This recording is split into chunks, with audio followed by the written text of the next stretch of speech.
Good morning बच्चों। आज हम पढ़ेंगे चैप्टर नंबर 4 के वर्ड मीनिंग्स और नीचे दिए गए क्वेश्चन आंसर्स को। हमने कल चैप्टर रीडिंग करी थी और पोएम भी पढ़ा था। चैप्टर नंबर 4 का क्या नाम था? थोड़ी दूर और मंजिल है। चलिए स्टार्ट करते हैं कोई वर्ड मीनिंग्स के साथ, शब्दार्थ के साथ। देखिए पहला क्या है? बटोही। मैंने आपको बताया था, पोएम में ही मैंने आपको समझाया था। बटोही मतलब कौन होता है? यात्री या फिर पथिक या फिर राही, जो ट्रैवल कर रहा है, ट्रैवलर। ठीक है, जिसको अपनी मंजिल तक जाना है। ठीक है, तो वो ट्रैवल ही तो कर रहा है, आगे बढ़ रहा है, तो उसको बोलेंगे ट्रैवलर, पथिक या फिर राही। आपको क्या करना है बच्चों? शब्दार्थ के इंग्लिश भी लिखनी है, जो इसके इंग्लिश मीनिंग है वो भी आपको याद करके लिखना है। प्रबल, बहुत जोरों का, पावरफुल। प्रबल आपने देखा था, प्रबल क्या थी? प्रबल अगर प्यास हो, अगर आपके अंदर बहुत पावरफुल, मतलब आपके अंदर बहुत पावरफुल शक्ति हो इस चीज़ को प्राप्त करने के लिए, आपके मन में बहुत पावरफुल विश्वास हो किसी चीज़ को प्राप्त करने का, तो फिर आप उस मंजिल तक पहुंच जाते हो। तो प्रबल मतलब क्या होता है? बहुत जोरों का, पावरफुल। उर मतलब होता है हृदय, हार्ट। ठीक है, तो समझ में आया, दिल आपका। ठीक है। संस्कृति, संस्कृति मतलब होता है संसार, वर्ल्ड। मंजिल, लक्ष्य, गंतव्य। डेस्टिनेशन मतलब जहाँ पे आप, जो मंजिल आपने चुनी है, जो डेस्टिनेशन आपने चुना है, तो उसे बोलते हैं मंजिल, लक्ष्य या फिर गंतव्य। निर्झर मतलब झरना, वाटरफॉल, जहाँ से पानी गिरता है। आपने देखा पहाड़ों के ऊपर से बीच में से पानी आता है, तो उसको बोलते हैं झरना। कंपन, कंपन मतलब कांपना। ट्रिमर, क्या बोलते हैं? ट्रिमर।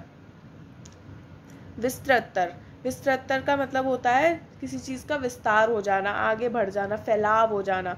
तो फैलाव या फैलाव का बढ़ते जाना, जो फैलाव है उसका और बढ़ते चले जाना। तो उसमें पोएम में क्या था कि आपकी इच्छाएं क्या होती हैं? बढ़ती चली जाती हैं। ऐसे मानव और मनुष्य, मानव या फिर मनुष्य अपनी जो प्यास है उसके साथ खुद ही क्या करता है? अपने खुद के ही साथ वो छल करता है।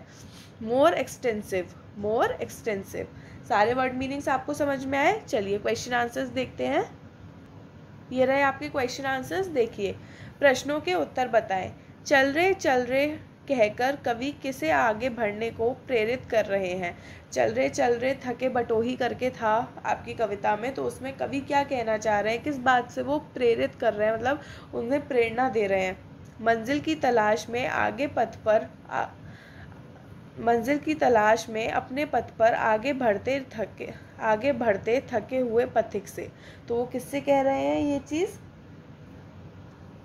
जो मंजिल की तलाश में है। कौन है मंजिल की तलाश में? पथिक, यात्री या फिर राही। तो मंजिल की तलाश में अपने पथ पर आगे बढ़ते हुए, जो मंजिल की तलाश में अपने रास्ते पे, अपने पथ पर आगे बढ़ रहा है, कौन? थके हुआ पथिक। उससे वो ये शब्द कह रहे हैं, चल रे थके बटोही। ठीक है, तो आंसर क्या है? मंजिल की तलाश में अपने पथ पर आगे बढ़ते थके हुए पथिक से।